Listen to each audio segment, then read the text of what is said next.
So as you listen to the tones, see what happens. Maybe nothing, or maybe something. Everyone's a little different.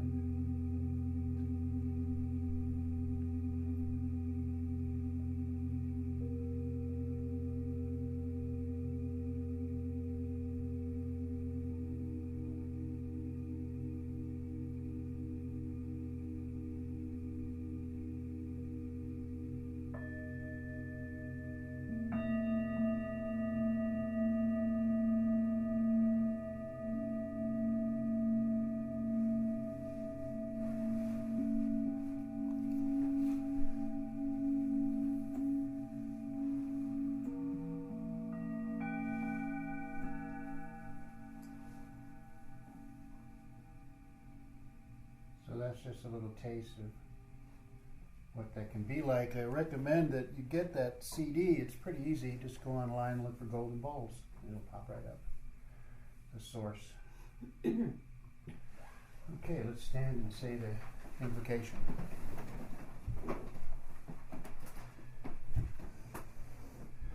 Toward the one, the perfection of love, harmony, and beauty, the only being, united with all the illuminated souls who form the embodiment of the Master, the Spirit of Guidance.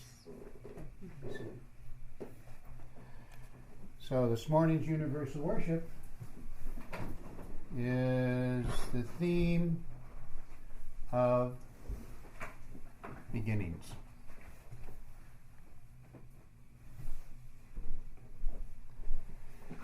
To the glory of the omnipresent God, we kindle this light, symbolically representing the divine feminine.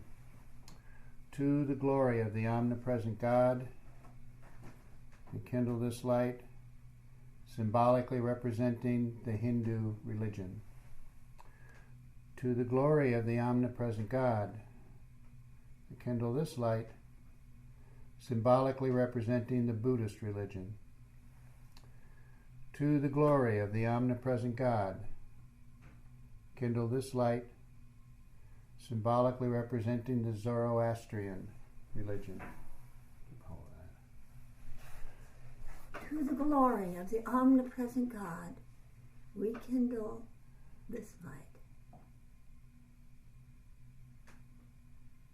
symbolically representing the native peoples. To the glory of the omnipresent God, we kindle this light, symbolically representing the Jewish religion. To the glory of the omnipresent God, we kindle this light, symbolically representing the Christian religion. To the glory of the omnipresent God, we kindle this light, symbolically representing the religion of Islam. To the glory of the omnipresent God, we kindle this light, symbolically representing all those who, whether known or unknown to the world, have held aloft the light of truth through the darkness of human ignorance. Okay, stand for the first prayer, please. You don't have to stand.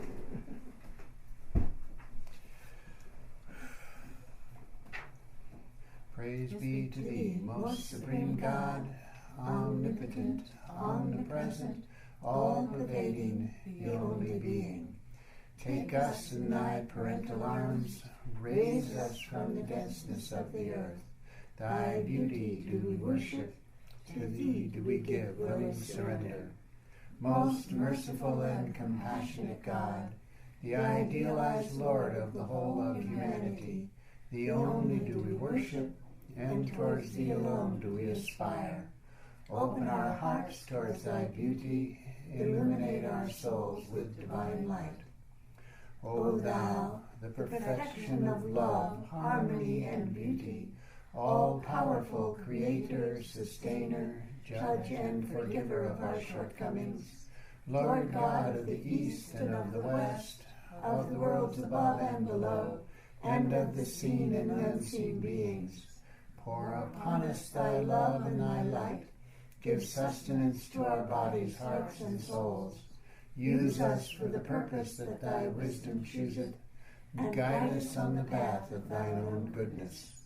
Draw us closer to thee every moment of our life, until in us be reflected thy grace, thy glory, thy wisdom, thy joy, and thy peace.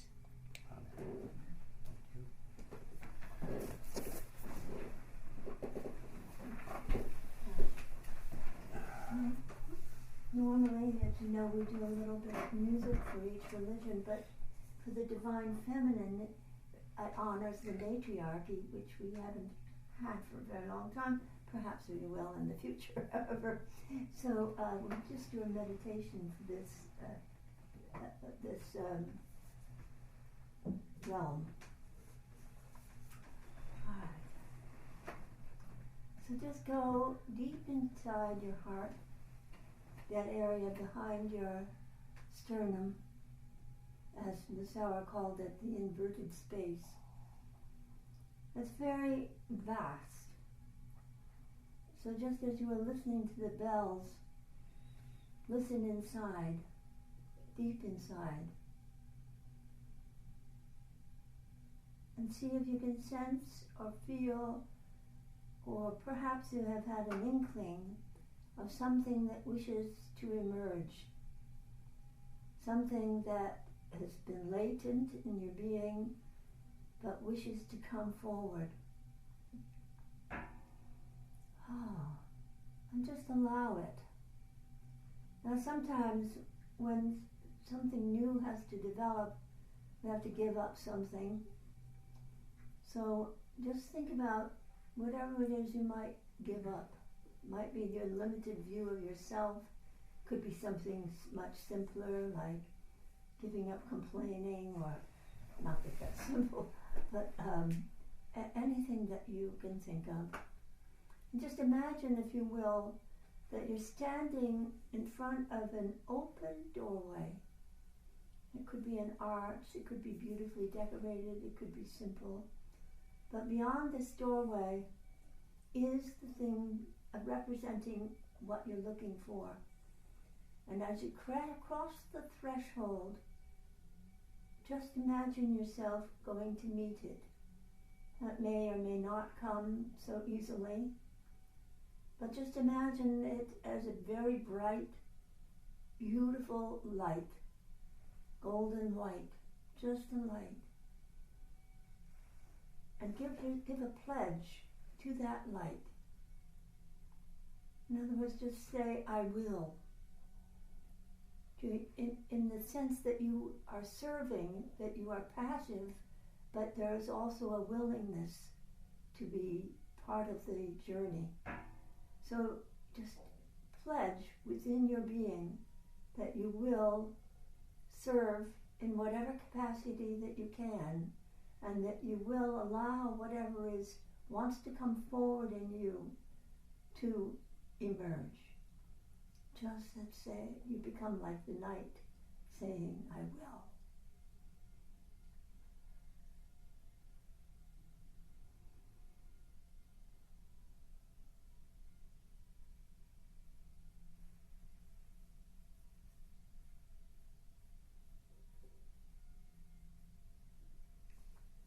Amen. Since there's no scripture for the Divine Feminine, I'll read a poem by someone called Mayor Cromwell. And it's a prayer to the Divine Feminine Spirit for change and healing. Divine Feminine Spirit, who dwells in our stillness, reveal yourself within, so we can bring forth your loving grace. We celebrate your patience. We honor your life-giving force, and we hear your call for change. With your vital power, move us to love in action. With your divine flame, ignite us to work for a kinder, gentler world of peace. May your wisdom guide us to know you and give us the courage to live your truth.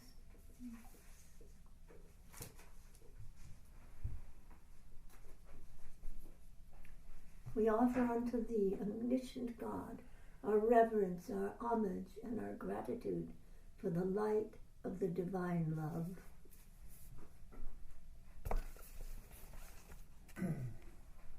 Okay.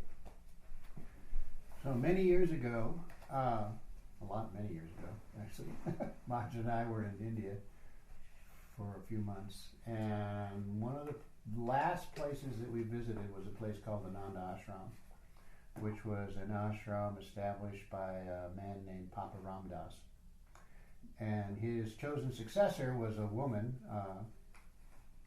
Krishnabai was her appellate or her title. And when we met her, she was quite elderly, in her late 70s, I suppose. She's since passed. She was remarkable, remarkable energy.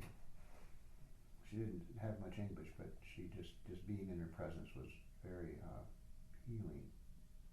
Anyway, every morning she had all the school children in the area would show up at this ashram, 100 of them.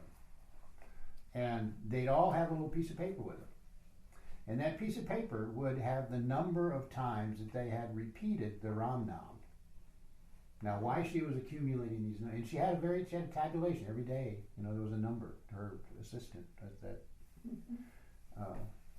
showed us this book, and every day there was so many hundreds of repetitions of the Ram Nam. Why they were accumulating this, I never did figure out, but they were doing it. Maybe just give the kids some kind of grounding and repetition of a mantra. And this is the Ram Nam that they did. Shri Ram Jai Ram Jai Jai Ram Om Shri Ram Jai Ram Jai Jai Ram Om. Just like that. Shri Ram Jai Ram Jai Jai Ram Om Shri Ram Jai Ram Jai Jai Ram Om Shri Ram Jai Ram Jai Jai Ram Om Shri Ram Jai Ram Jai Jai Ram Om. Ram Nam, in case you don't know, it's like an ode to the perfect man. There's one for his consort. Sita, right. There's one for her too. Perfect woman. And depending on the story, her perfection was gained by jumping into the fire or by refusing to jump into the fire. Depending on which story you accept. Okay. Reading from the Vedas. In the beginning, to be sure, nothing existed. Neither the heaven, nor the earth, nor space in between. So non-being, having decided to be, became spirit and said, "Let me be." He warmed himself further, and from this heating was born fire. He warmed himself still further, and from this heating was born light. We offer to the omniscient God our reverence, homage, and gratitude for the light of the divine wisdom.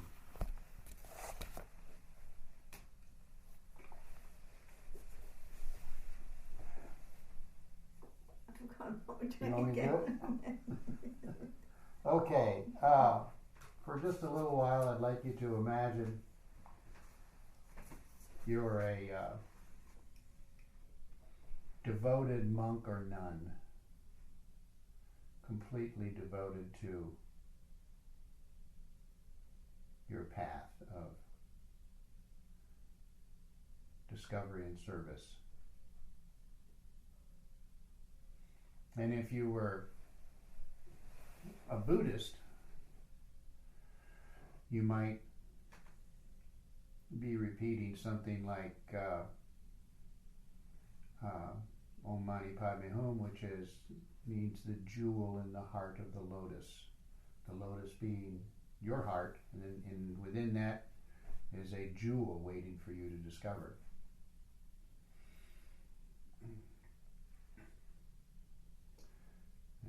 And it goes like this.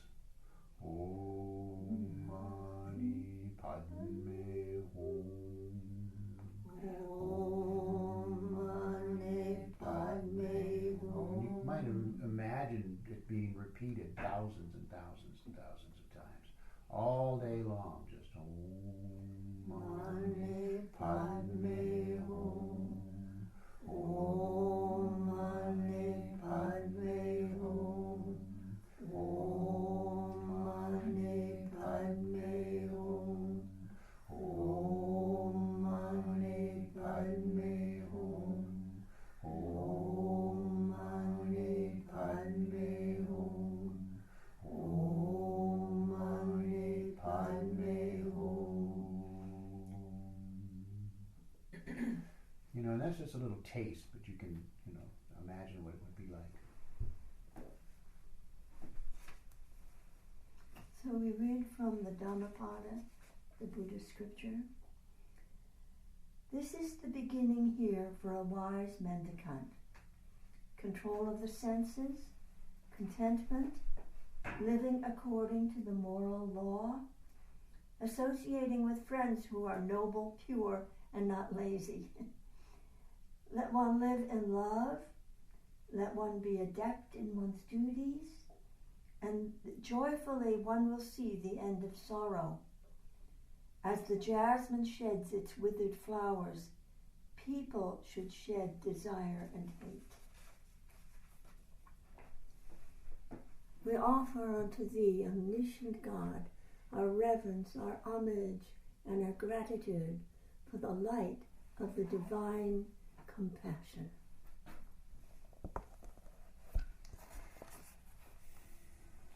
Okay, for this one, I don't know how much you know about the Zoroastrian tradition. I'm going to assume not a lot. Zendavesta was the first prophet, so far as we know, to advocate monotheism, even before the Jewish tradition, although they would argue that that's not the case, but archaeological evidence says something quite different. And it's even kind of supposed that the being we know as Hermes was really a Zoroastrian, or Zoroaster, messenger of the gods. Now, within this tradition, the Zoroastrians, who are now known as the Parsis, created a pantheon of archangels representing the various aspects of creation. Earth, water, fire, air, love, and so on. Compassion, mercy. And they have names, which we know. And we're going to recite them for you in a little tune, and you have to do something too. Are you paying attention? Okay. You have to kind of hum a tune. So you're the background. You're the Supremes, and we're dynamite. Okay, and your part is goes like this.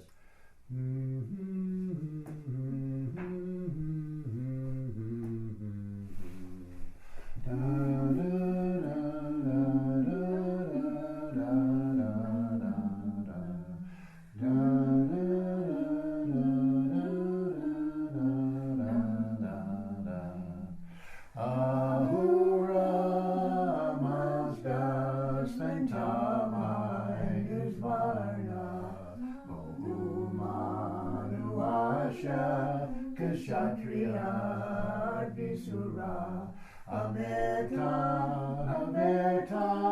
Santa Mighty Ushidarena Chichi Zamiya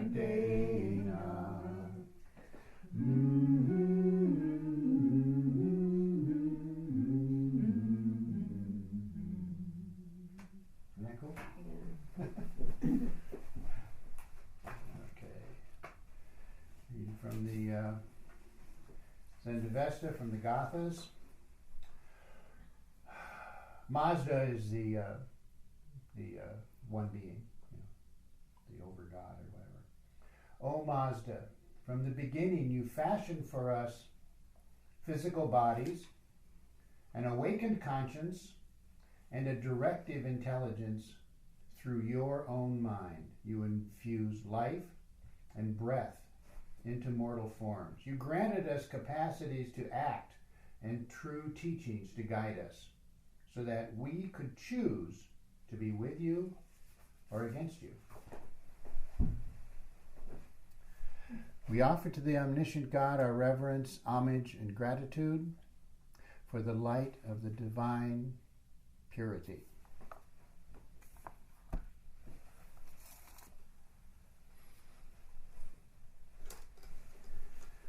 Do you remember it? Which one are we doing? Whoa, whoa? No. I never liked that. We'll do this chant in Lakota. Oh, yes. And I'm hoping that I have the pronunciation at least close. It goes like this.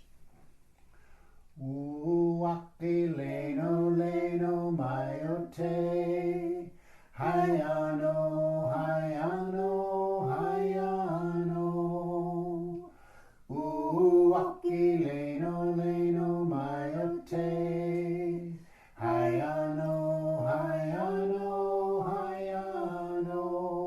The translation.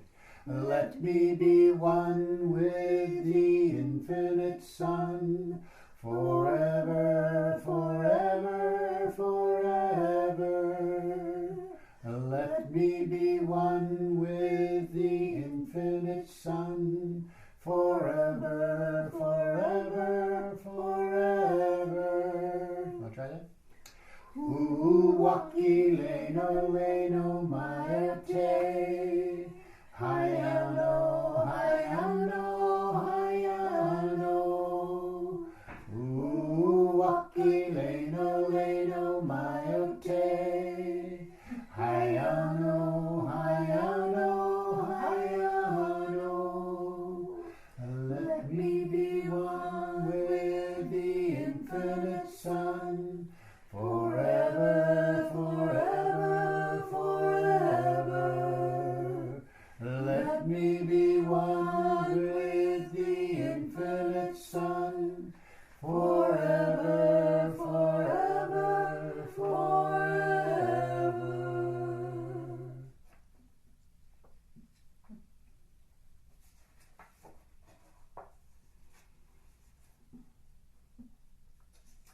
We read from a poem from the Aztec peoples. Lord, most giving and resourceful, I implore you, make it your will that this people enjoy the goods and riches you naturally give, that naturally issue from you, that are pleasing and savory, that delight and comfort, though lasting but briefly, passing away as if in a dream. We offer unto thee, omniscient God, our reverence, our homage, and our gratitude for the light of the divine nature. Don't do that right there. Okay. So, you guys Okay. Okay. Now, if you're familiar, you know that the founder of Hasidim was a man named Baal Shem Tov, who was a genuine mystic. His successor was a man named Rabbi Nachman. And Rabbi Nachman had a saying, and it went like this. Rabbi Nachman of Breslov used to say, friends, do not despair, though a difficult time has come upon us, our joy must fill the air. Let us not spend our time in grieving, we must not despair, though a difficult time is upon us, Our joy must fill the air. Oh, bum bum biddy bum bum bum biddy bum bum bum biddy bum bum bum biddy bum bum biddy bum bum bum biddy bum bum bum biddy bum bum bum biddy. Da da da da da da da da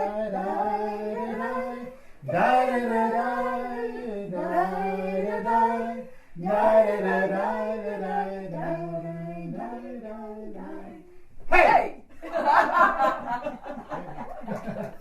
There you go. That's a good one, huh? Yeah.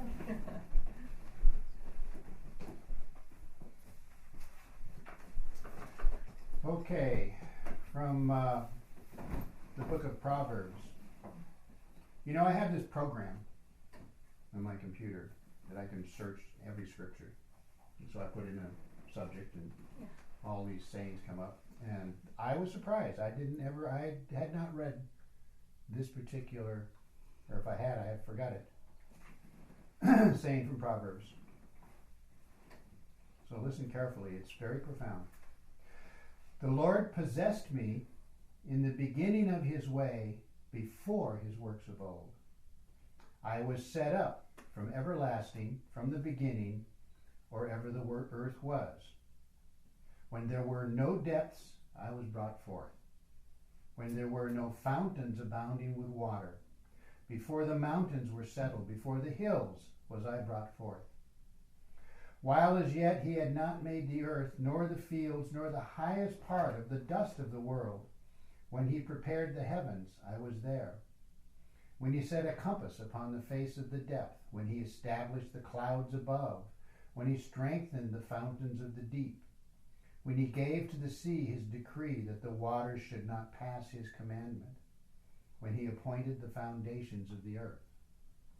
There I was, by him, as one brought up with him, and I was daily this delight, rejoicing always before him. We offer to the omniscient God our reverence, our homage, and our gratitude for the light of the divine law.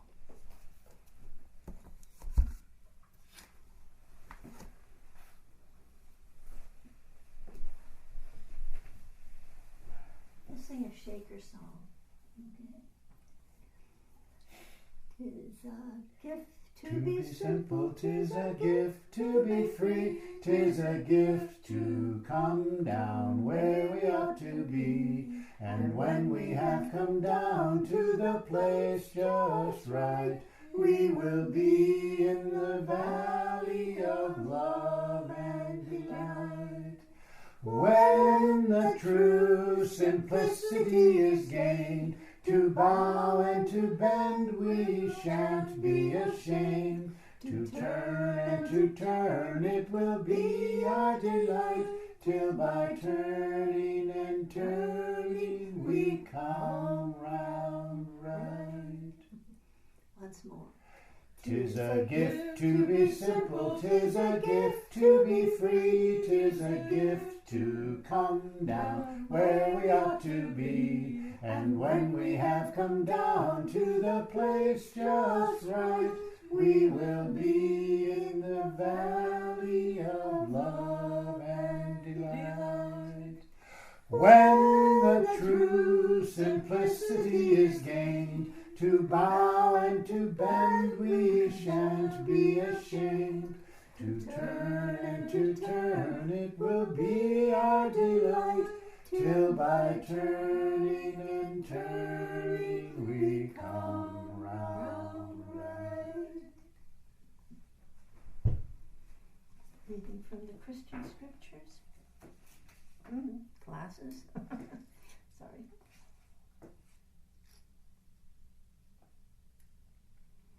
From the book of John. In the beginning was the Word, and the Word was with God. When you think of the Word, it's vibration. Vibration. The same was in the beginning with God. All things were made by him, and without him was not anything made that was made. In him was life, and the life was the light of men. We offer unto thee, omniscient God, our reverence, our homage, and our gratitude for the light of the divine self-sacrifice.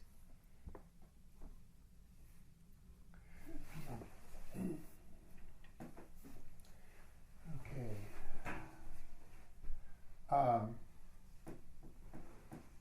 Now you may know that in Sufism, God is a lot of things, but most of all, that whatever it is that you identify as God, this supreme being, the intelligent universe, however you think about it,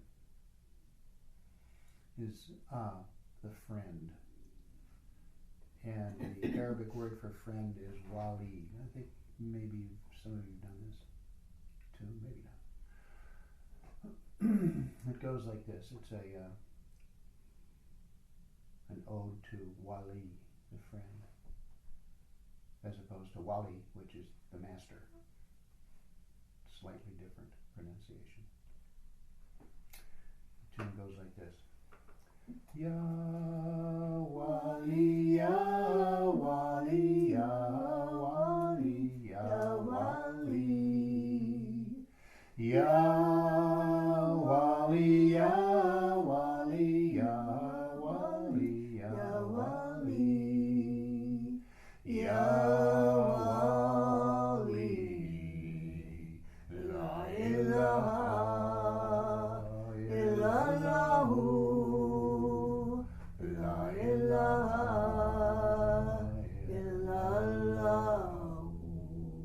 A little higher, huh? A little higher. Ya Wali, Ya Wali, Ya Wali, Ya Wali, Ya Wali, Ya Wali, Ya Wali, Ya Wali, Ya Wali, La ilaha illallahu, La ilaha illallahu. Once more. Ya Wali, Ya Wali, Ya Wali, Ya Wali, Ya Wali, Ya Wali, Ya Wali, Ya Wali, Ya Wali, La ilaha illallahu, La ilaha illallahu.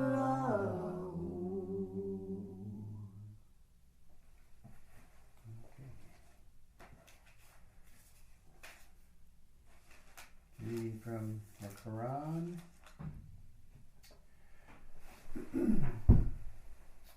Truly strong is the grip and power of thy Lord. It is he who creates from the very beginning, and he can restore life. And he is oft forgiving and full of loving kindness. We offer unto the omniscient God our reverence, homage, and gratitude for the light of the divine unity. Okay, we'll have a few moments of silence.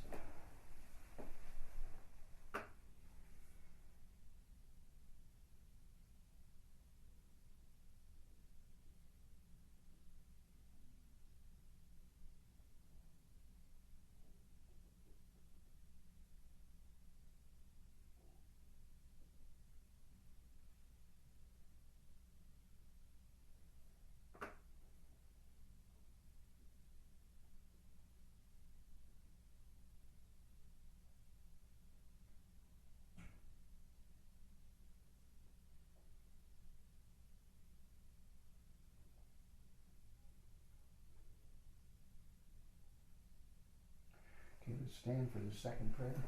Sum up.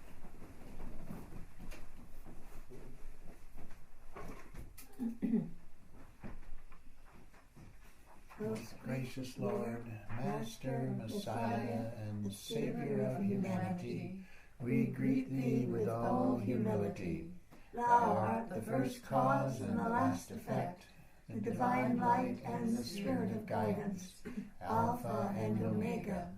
Thy light is in all forms, Thy love in all beings, in a loving mother, in a kind father, in an innocent child, in a helpful friend, in an inspiring teacher. Allow us to recognize Thee in all Thy holy names and forms, as Rama, as Krishna, as Shiva, as Buddha. Let us know Thee as Abraham, as Solomon, as Zarathustra, as Moses, as Jesus, as Mohammed, and in many other names and forms, known and unknown to the world. We adore Thy past. Thy presence deeply enlightens our being, and we look for Thy blessing in the future. O Messenger, Christ, Nabi, the Rasul of God, Thou whose heart constantly reaches upward, Thou comest on earth with a message, as a dove from above when Dharma decays, and speakest the word that is put into Thy mouth, as the light filleth the crescent moon. May the star of the divine light shining in Thy heart be reflected in the hearts of Thy devotees. May the message of God reach far and wide, illuminating and making the whole of humanity as one single family in the parenthood of God. Okay, be seated.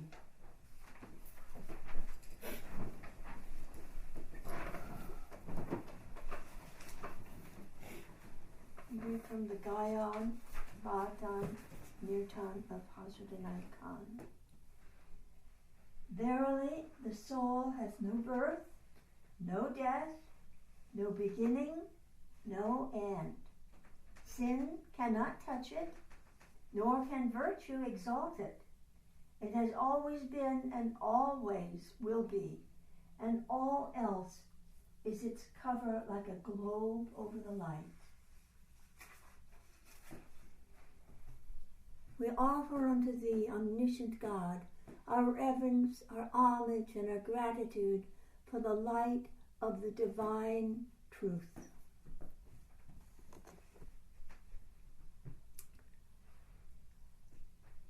Now we begin, yes? Yep. All right. So, with that idea in mind that we have always been, and it's pretty much throughout the scripture, always will be, it's like there's a purity in that. Nothing can touch us, even no virtue, no sin, nothing. The soul is absolutely pure. It's like a mirror that reflects whatever is in front of it. So in the sense, that means we've taken on impressions. And here we are in the new year, and we usually want to make our resolutions, which you don't get followed through on, you know. Okay. So again, from the beginning, when I introduced the Divine Feminine, there is something in you that wishes to emerge, something remarkable. I don't know what it is for each of you, because each of you will be different. And God works through you. So whatever it is that is in you is coming from the Divine Beloved. It's coming, it's God wishing to know Himself, to manifest Himself, herself, through you. So just imagine that you were in the heavens, the angelic realms, glorifying God, and you descended into the realm of the jinn with such delight and creativity and awe, and then you were going to come to this earth to manifest so that God could further know Him herself. But there have come before you all these beings, and especially all these beings of God, all the beings that have held aloft the light of truth. So as you look at the altar, please imagine, if you will, a woman that would represent the divine feminine. Imagine Shiva or Ram or Krishna. Imagine standing as if you have summoned them here. The Buddha, Zoroaster, the divine medicine man and women, Moses, Solomon, Aaron, Jesus, and Muhammad. And in all those, again, who whether known or unknown to the world, have held aloft the light of truth. And all these beings, even though you've forgotten your pledge in pre-eternity, because, we had to be born into a baby, and to take form into this infant that hadn't a brain developed. So how could you possibly remember? But it's like that's what the Sufi message is: remembrance, to remember. So in any way you can, to remember God within you, God's presence, and the promise that you have in this life to fulfill. So here they all are, helping you, wishing you well, blessing you. It's like it's a remarkable thing. So as you go forward in this new year and in this new life, just allow whatever is going to come through you to come through, even though it may be very confusing at times. Because when something new comes forward, something old dies, is left, and you're left like, what's up? What's going on? It's in a state of confusion quite often. So just allow it, and just allow trust that something beautiful, remarkable, or could be very powerful and strong is coming through. All right. So, Ms. Elmer?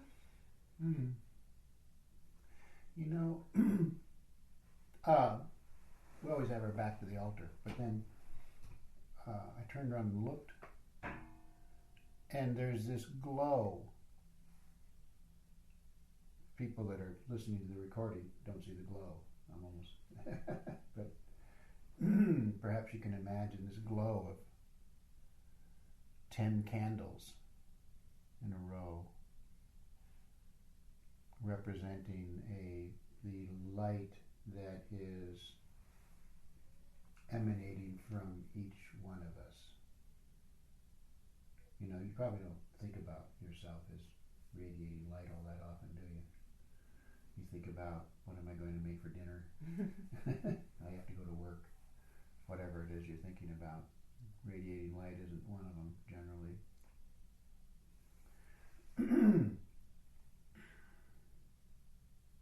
But you'll notice that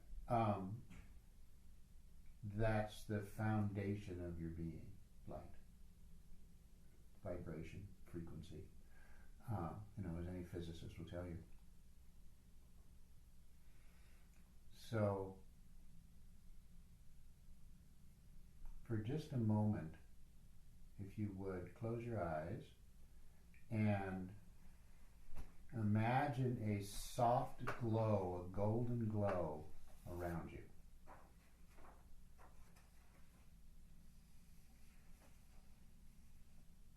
However you feel it. There's no rule here. Golden glow around you. Now the closer it is to your body, the brighter it will be, but it extends.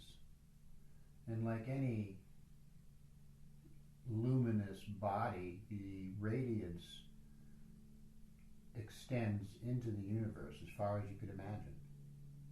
It doesn't stop somewhere, it just keeps going. So just imagine that, if you would. And you might also notice that your light is intersecting with everyone else's light in this room. So in a way, we are all a point source which mutually supports one another in our radiance.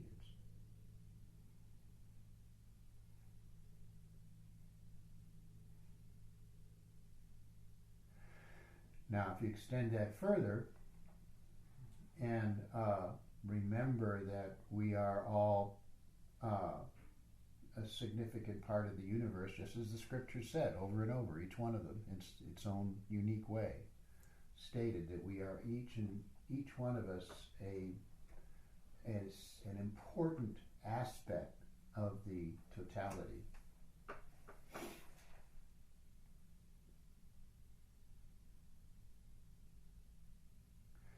That would mean that you have a responsibility to understand that and to be it and to feel it and to experience it and to continually discover over and over, as often as necessary, your own true radiance, your own true participation in the universal unfolding of the divine expression.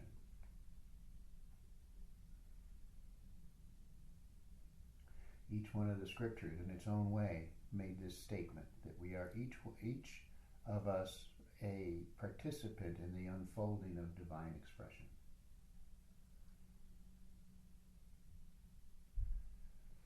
Now I had you can open your eyes again. I had a client yesterday who came back for her third smoking experience, and she, after the second one, you want people to just stop, and she didn't. She had for a couple of days, and then she went back to it, and she was very disappointed in herself, and she decided that God was disappointed too in her. So what I told her was, well, that's God being disappointed, isn't it? This was a whole new concept to her. That God is just experiencing disappointment. It's just the way it is. It's not something either positive or negative. It just is. And that's true for everyone sitting here now and that listens to this or doesn't. That we are each of us expressing divine intent in our own way, and that's the experience God's having. Whatever it is. So your task then is to, first of all, just accept that. If you're disappointed in yourself, that's God being disappointed. If you're resentful, that's God being resentful. If you're, critical, that's God being critical, or whatever. Since the universe is a creation of some form of intent from some form of intelligence, however it is you want to think about it, then all that we do, all that we are, all that we participate in is part of that experience.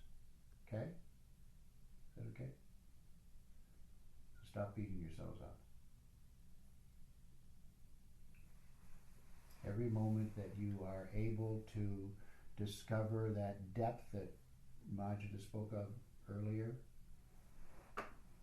that's God experiencing, that dormant quality.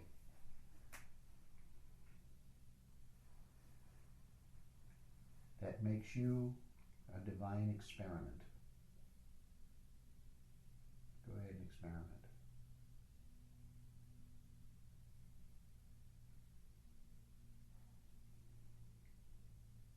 So, the normal point of view from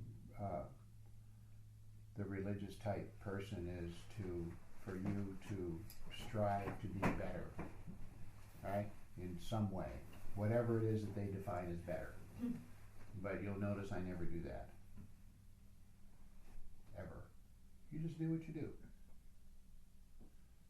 The reason I never do that is I don't know what better is. I don't know what a true moral life is. I think it must be whatever it is you think it is. not what I think it is. So that's what you do. Okay. Let's do the final prayer. Cotton? Don't we do the blessing? In a moment. Oh. That's first we do the prayer. O thou, who art the perfection of love, harmony, and beauty, the Lord of heaven and earth, open our hearts that we may hear thy voice, which constantly cometh from within. Disclose to us thy divine light, which is hidden in our souls, that we may know and understand life better. Most merciful and compassionate God, give us thy great goodness, teach us thy loving forgiveness, raise us above the distinctions and differences which divide us, send us the peace of thy divine Spirit, and unite us all in thy perfect being. Amen. You did it. You did it. Prayer for peace. Oh, the prayer for peace, right. Yeah. Prayer for the new year. Right, the prayer for the new year. I forgot. Thank you. Okay, O thou who abidest in our hearts, most merciful and compassionate God, Lord of heaven and earth. We forgive others their trespasses and ask thy forgiveness for our shortcomings. We begin this new year with pure heart, with clear conscience, with courage and hope. Help us to fulfill the purpose of our lives under thy divine guidance. Amen. May the blessings of God rest upon you. May God's peace abide with you. May God's presence illuminate your hearts now and forevermore. Good. Amen. Now just turn around and give somebody else a blessing. It can be done silently, just with your glance. Okay, good.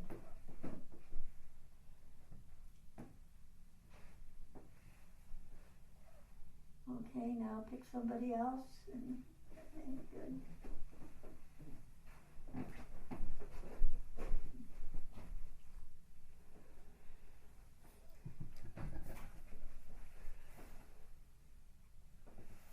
Amen.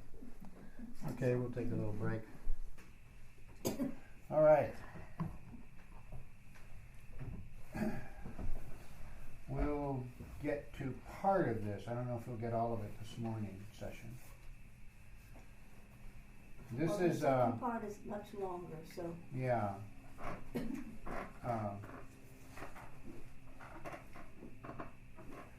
A lot of this I'm just going to read, but there's some practices in here too. And of course, as is always the case, you can stop me at any moment for explanation or to repeat. This is this is Pure Vilayat's lesson on cosmic and transcendental dimensions of breath, which, as I'm sure you know, breath, control of the breath, using the breath is the most basic practice for every spiritual discipline, not just ours. But he had a very specific way of teaching breath, and this is the advanced part. Okay, what we're going to do now presupposes that you do have some basic knowledge of the practices that we've done in the past, meaning breath. There's been a lot of groundwork building up to the point we're reaching now, and basically I'll say the main points in their sequence. There's a relationship between the rhythm of breath, the grossness and fineness of our breath, and our attunement. Okay? Does that make sense to everybody? If you're feeling kind of grumpy, your breath is going to be coarse. You know, when you're feeling happy and peaceful, your breath will be fine and calm. Basic. or when you have something to do that you're Then your in breath a hurry for. Right. If you're doing something heavy labor or something, your breath will reflect that and so on. Withdraw from activity to prepare for the next step. If the breath is fast, we're more in the catabolic state, ready to spring to attention. The breath is fine. We're much more in the state of being able to look at things in a different kind of perspective. We've been doing most of the practices with breath on the assumption that we're not just the physical body, but also the etheric body and the aura. You remember how many times we accentuate, inhale, feel the aura coming closer, exhale, it expands, and so on, and all the other various practices that we do using energy. Consequently, when we say we are working with breath, what we are really doing is working with energy. We are availing ourselves of the energy of the universe. We are converging the energy of the universe, and then we are expanding and transforming that energy from denser to more fine, from finer to more dense. These are the words you are familiar with if you've been following me for some time.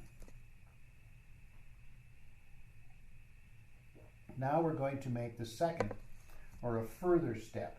Basically, adopt a typical Sufi attitude which could be defined in the words of the early Christian fathers, significatio passiva.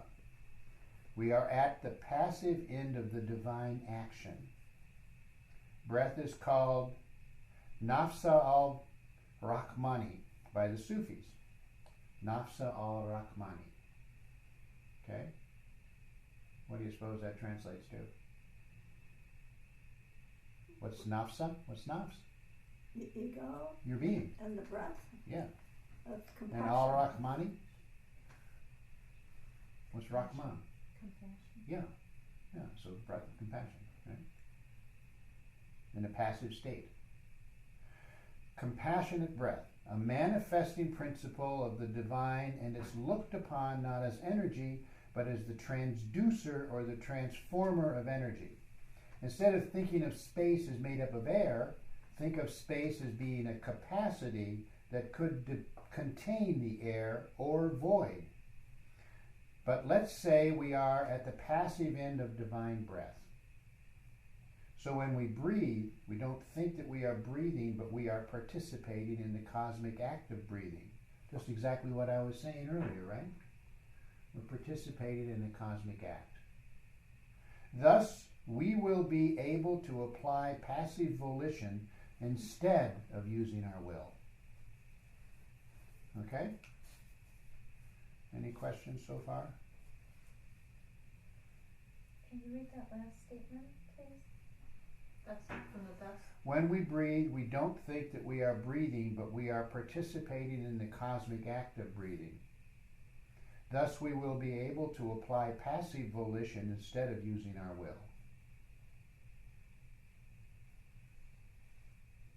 Passive volition, just being? Yeah. Volition is an action, right? Mm-hmm. So passive action is kind of it's almost an oxymoron, isn't it? But nevertheless, it is what you're participating, but in a very passive way. You're expressing, but allowing yourself to be the expression. Okay. Yeah? So Is that helpful? you're participating just by being who you are. Yeah, Okay. By the nature of being. by the nature of being, Okay. exactly. Okay. Okay, is that helpful? Yeah. Thanks. Because there's a tendency in human beings to want to modify and edit and and be in charge, right? Yeah. Okay, so you have to be careful about that. The consequence is that the power that comes through is much greater. We limit whatever happens by the finitude of our will, okay? Every time you decide this is what's going on, guess what you've just done? All right? That's really key to Sufi thought. Very important. Say that again every time. Every time you decide you know what's going on, you've just limited it. Okay? As long as you're perfectly comfortable with allowing whatever it is to be. You know? It's why when the dervish expresses himself in an identical situation, their answers will also always or often be different.